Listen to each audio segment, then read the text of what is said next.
Innal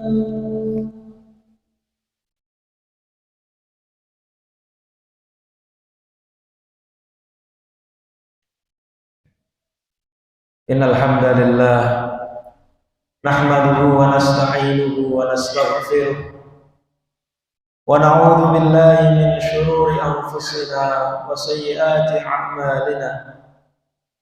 Man yahdihillahu fala mudilla lahu wa man yudlil fala hadiya lahu.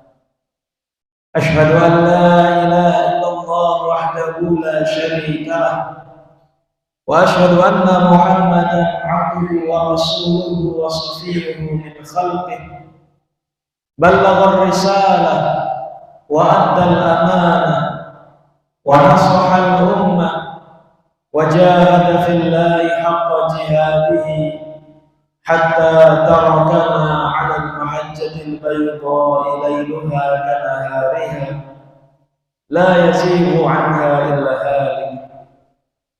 Wa sallallahu alaihi wa ala alihi wa sahbihi wa sallama tasliman katsira.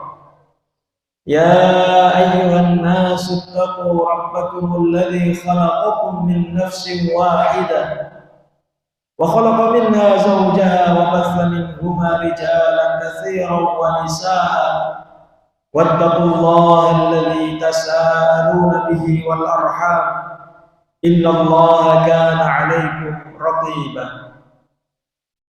Amma ba'du fa inna asdaqal hadithi kitabullah wa khairal hadi hadi Muhammadin sallallahu alaihi wasallam wa syarrul umuri muhdatsatuha fa inna kulla muhdatsatin bid'ah wa kulla bid'atin dhalalah wa kulla dhalalatin finnar. Ma'asyiral muslimin wa jumlatal mu'minin rahimani wa rahimakumullah.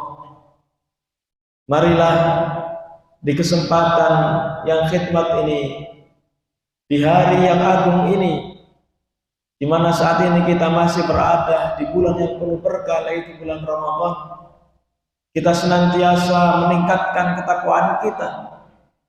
Takwa yang merupakan tujuan dari disyariatkannya ibadah puasa selama 1 bulan penuh, dengan senantiasa menjalankan perintah-perintah Allah Subhanahu wa taala, juga senantiasa menjauhi larangan-larangan yang telah ditetapkan oleh Allah Subhanahu wa taala, agar kita semua termasuk golongan orang-orang yang mendapatkan rahmat Allah dan menjadi golongan yang beruntung di akhirat kelak.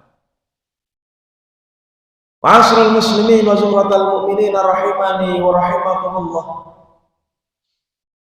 Dalam salah satu hadis yang diriwayatkan oleh Abu Sa'id Al-Khudri, dia berkata, sami'tu Rasulullah sallallahu alaihi wasallam yaqulu man ra'a minkum munkaran falyughayyirhu biyadihi fa in lam yastati' fa bilisanihi fa in lam yastati' fa biqalbihi wa dzalika adhaful iman.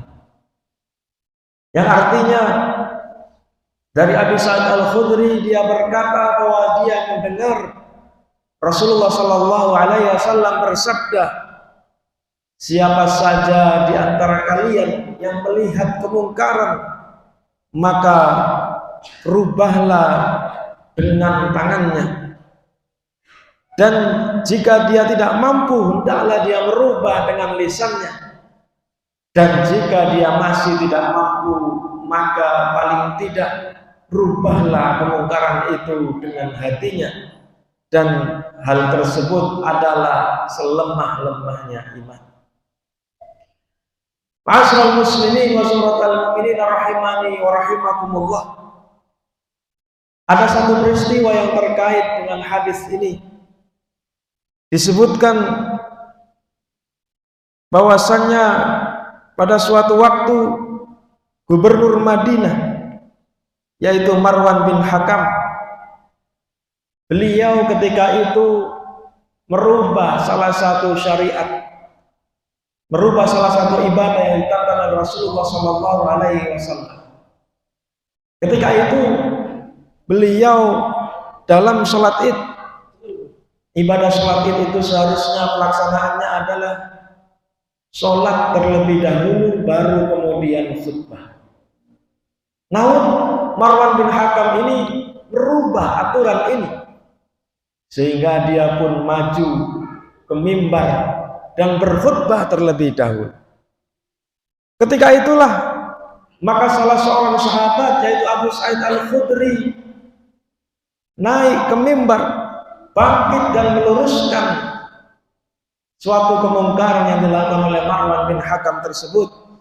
Dia pun mengatakan, amma hadza faqad qadha ma alaihi sami'tu Rasulullah sallallahu alaihi wasallam yaqul man ra'a minkum munkaran falyughayyirhu bi yadihi, sampai akhir hadis.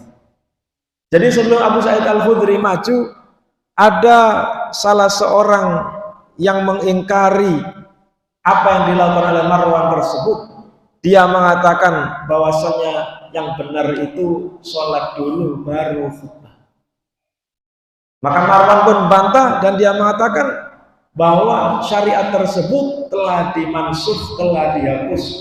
Maka ketika itulah Abu Sa'id Al-Khudri maju dan mengatakan bahwa yang dikatakan oleh laki-laki yang meluruskan Marwan bin Hakam tersebut melupakan sesuatu yang benar.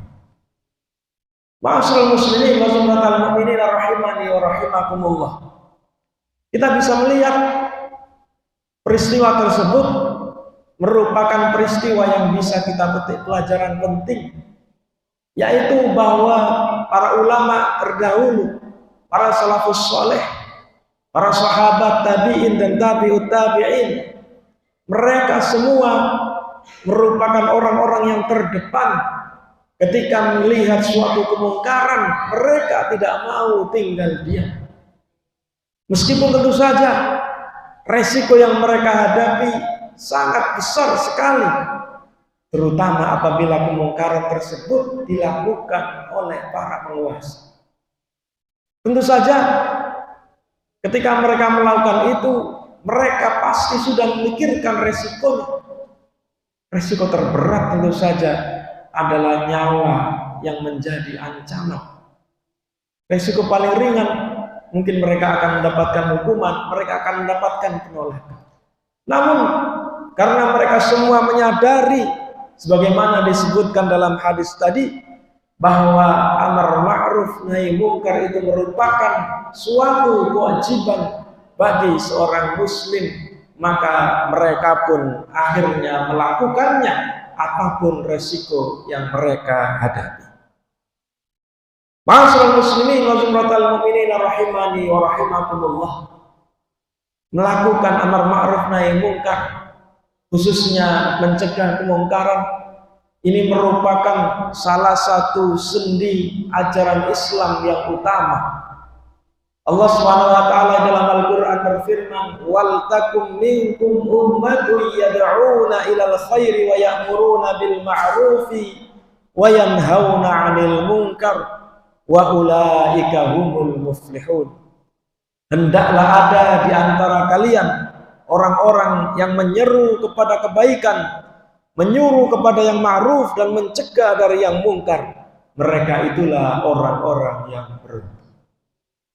Dari sini maka para ulama mengambil kesimpulan bahwasanya melakukan amar ma'ruf nahi munkar itu hukum asalnya adalah fardhu kifayah. Suatu kewajiban yang harus ada sekelompok umat Islam yang melaksanakannya. Ketika kewajiban ini ditinggalkan dan sama sekali tidak ada yang melakukannya, maka seluruh orang yang ada di situ, baik dia terlibat atau tidak dalam kemungkaran, maka akan terkena dampak dan dosa. Namun, ma'asyiral muslimin wa jumlatal mu'minin rahimani wa rahimakumullah, amar ma'ruf nahi munkar atau mengingkari kemungkaran itu hukumnya bisa menjadi wajib ain, fardhu ain, ketika dalam kondisi tertentu. Seperti misalnya seseorang yang hanya dia yang mengetahui kemungkaran tersebut dan dia memiliki orang atau memiliki akses untuk merubah kemungkaran tersebut, maka seketika itu kewajiban jatuh kepada dirinya. Contohnya misalnya ada seorang ayah yang melihat anaknya, melihat istrinya, atau melihat anggota keluarganya melakukan kemungkaran, dan hanya dia yang bisa mencegah kemungkaran tersebut, maka ketika itulah hukum mengingkari kemungkaran wajib bagi orang tersebut. Ma'asyiral muslimin wa zumratal mu'minin rahimani wa rahimakumullah. Kemudian dalam hadis ini Rasulullah Shallallahu Alaihi Wasallam menjelaskan 3 tahapan melakukan pengingkaran terhadap kemungkaran. Yang pertama, falyughayyirhu biyadihi, hendaklah dia merubah kemungkaran dengan tangannya. Tahapan yang pertama ini merupakan kewajiban yang dibebankan kepada orang yang memiliki perangkat untuk itu. Mengingkari kemungkaran dengan tangan artinya merubah kemungkaran dengan kekuasaan yang dia miliki. Maka ini merupakan domain, merupakan kewajiban bagi orang-orang yang diberikan kepadanya amanah kekuasaan, tanggung jawab kekuasaan. Ketika orang memiliki suatu kekuasaan, maka dia tentu saja memiliki komponen dan alat untuk mencegah kemungkaran yang terjadi di masyarakat melalui kekuasaan yang dia miliki, baik melalui tindakan pencegahan dengan mengeluarkan undang-undang atau peraturan-peraturan yang bisa mencegah kemungkaran, atau langkah-langkah penanggulangan ketika terjadi kemungkaran di dalam masyarakat. Kemudian tahapan kedua, ketika seseorang tidak memiliki akses kekuatan, tidak memiliki komponen kekuatan, dia tetap wajib mengingkari kemungkaran dengan apa? Fa illam yastati' fa bilisanihi. Jika dia tidak mampu, maka dia harus mencegah kemungkaran dengan lisannya. Dan ini kewajiban mengingkari dengan lisan ini bisa jadi semua kita wajib melakukannya ketika kita mampu melakukannya. Namun yang perlu diperhatikan ma'asyiral muslimin, ketika mengingkari kemungkaran dengan lisan ini, maka pertama, jangan sampai ketika kita melakukan melakukan pencegahan kemungkaran yang kita lihat, kita merasa lebih baik daripada orang yang melakukan kemungkaran tersebut. Kemudian yang kedua, pengingkaran dengan lisan ini harus disertai dengan cara-cara yang baik, dengan bahasa-bahasa yang lembut. Karena tabiat seseorang itu ketika dia dinasihati dengan bahasa yang baik, dengan bahasa yang lembut, niscaya hatinya akan tersentuh dan niscaya dia akan lebih cepat tersadar karena dia merasa bahwasanya orang yang menasihatinya merupakan orang yang menasihati dengan nasihat yang tulus. Aqulu qouli hadza wa astaghfirullah li wa lakum wa li sa'iril muslimin min kulli dhanbin fastaghfiruhu innahu huwal ghafurur rahim.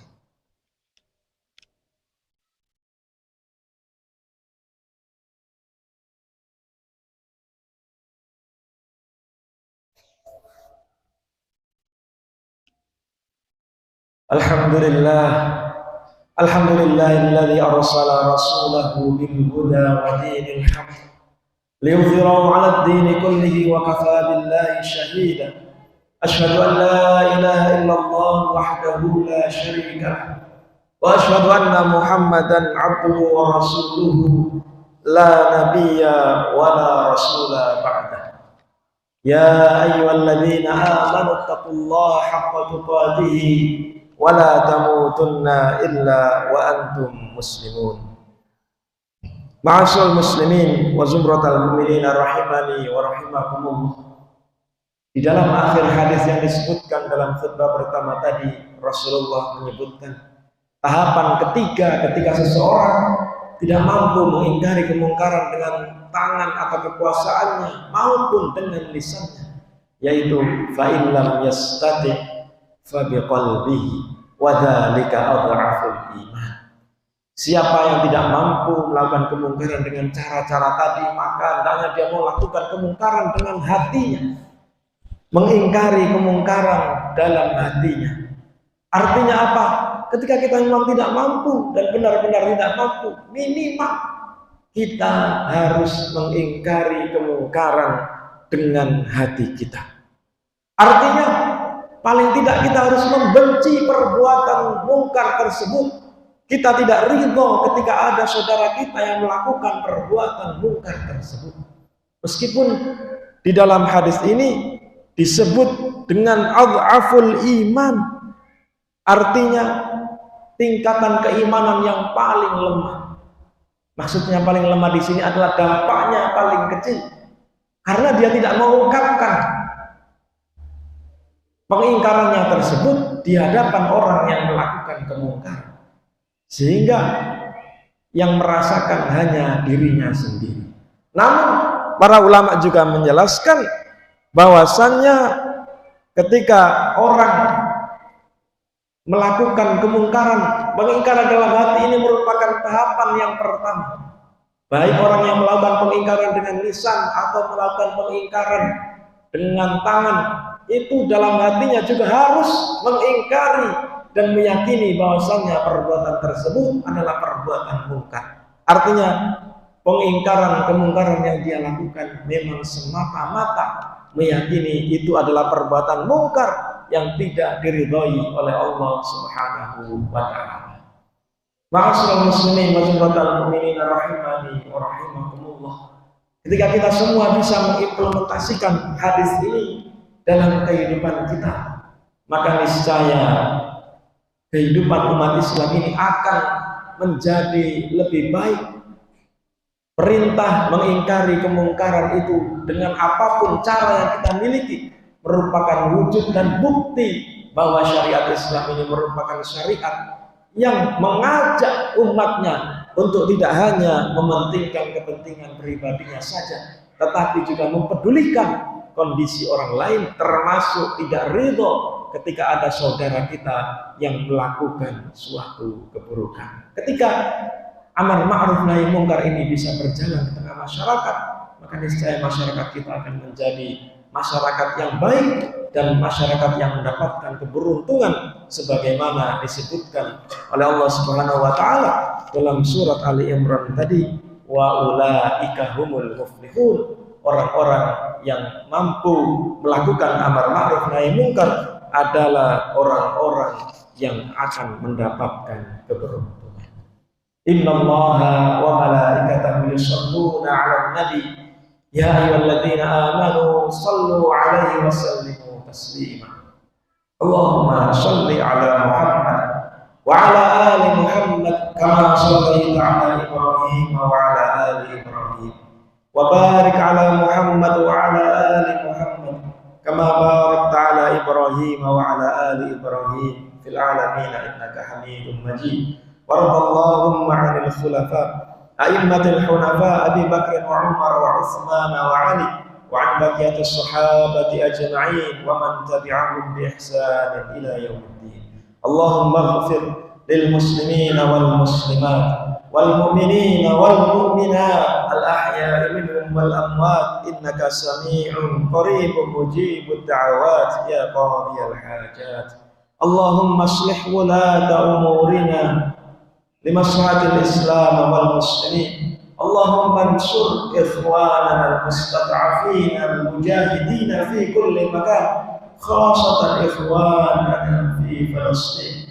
Rabbana la tuzigh qulubana ba'da idh hadaytana wa hab lana min ladunka rahmah innaka antal wahhab.